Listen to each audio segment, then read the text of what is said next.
हमारे लेसन का नाम है मौसमों का बनना। इसका हम पार्ट 1 आज हम देखेंगे। इसके अंदर आपको क्या करना है, डायरेक्ट आपको एक तो मुशाहिदा करके या फिर कैलेंडर, अखबार या फिर इंटरनेट की मदद से आपको क्या करना है, एक अरसे तक के यानी सिर्फ जून के महीने की आपको एक जदवल बनाना है और उसके अंदर तुलुए आफ्ताब और गुरूबे आफ्ताब का आपको वक्त का इंदराज करना है, उसमें एंट्री करना है और दिन का जो वक्फा है वो कितना है और रात का वक्फा कितना है और आपने किस जरिए उस मालूमात को हासिल किया उसका आपको इंदराज करना है। और उसके बाद जो है तो आपको क्या करना है, जो सवालात पूछे गए उसके आपको जवाबात देना है। ये देखिए आपकी किताब में उसकी जदवल दी हुई है, तो आपको इस तरह जून के महीने की इसके अंदर आपको एंट्री करना है उसका मुशाहिदा करके।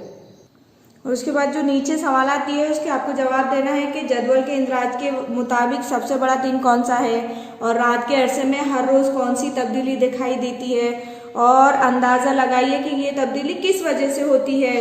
रात के वक्फे का इंदराज करने के लिए आपको क्या करना पड़ा और किन 2 तारीखों में रात और दिन का वक्फा मसावी था। आपको इन तमाम सवालों का जवाब आपका जो आप जदवल तैयार करेंगे आपके मुशाहिदे की बिना पर, तो उसको इन सवालों का आपको जवाब देना है।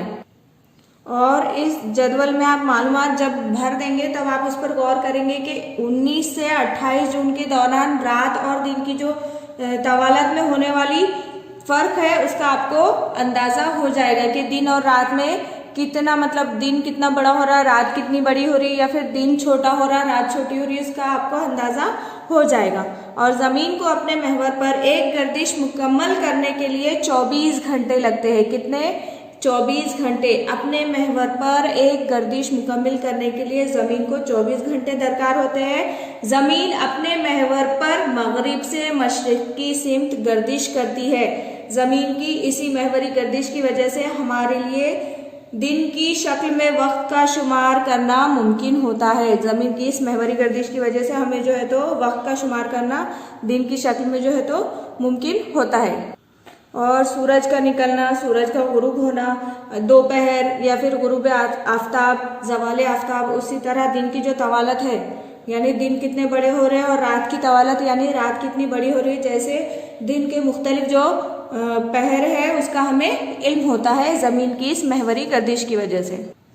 तुलुए आफ्ताब, तुलुए आफ्ताब या गुरूब आफ्ताब जो है तो उफ़्क़ पर हमेशा एक मकाम पर होते हैं और उफ़्क़ पर तुलुए आफ्ताब या गुरूब आफ्ताब के मकामात में क्या होता है, तब्दीलियाँ क्यों होती है, इसको समझने के लिए आपको एक अमल करना पड़ेगा।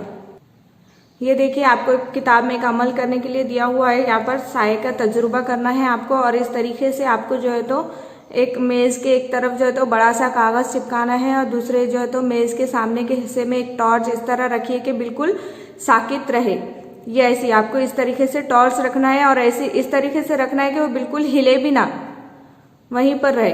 और कागज़ और टॉर्च के दरमियान क्या करना है आपको, ये देखिए ये टॉर्च है और ये कागज़ है, इन दोनों के दरमियान आपको एक मोमबत्ती या फिर एक छोटी सी मोटी छड़ी ऐसी खड़ी रखना है। और उसके बाद क्या करेंगे आप, टॉर्च की रोशनी मोमबत्ती या छड़ी पर इस तरीके से डालना है कि उसका साया क्या होना, कागज़ के ऊपर बनना।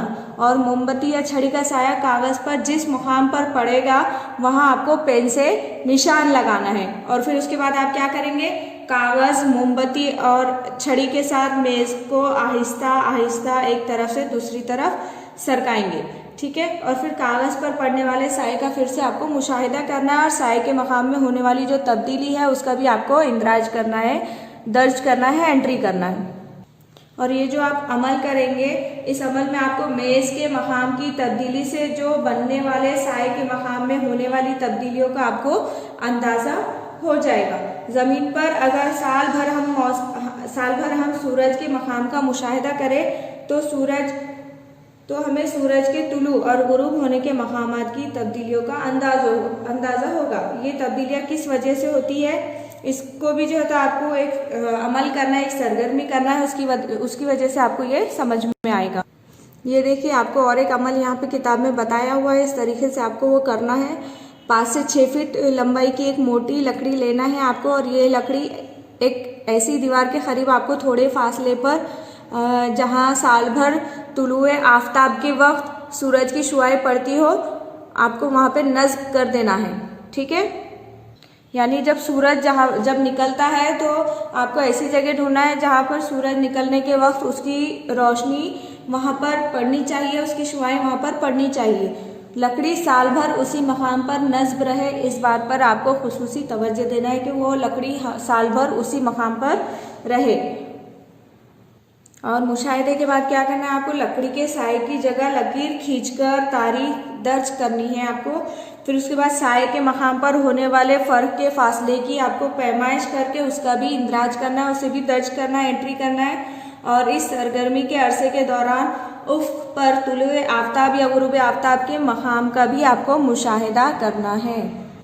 इस तरह आप इस अमल को, इस सरगर्मी को अंजाम दीजिए और आपके जो है तो जदवल बनाकर एक एंट्री कीजिए आप। फिर उसके बाद हम जो है तो इसका मौसमों का बनना जो पार्ट 2 है उसके अंदर इसके आगे की हम मालूमात हासिल करेंगे। तब तक आप मुशाहिदा कीजिए और जदवल तैयार कीजिए। Thank you.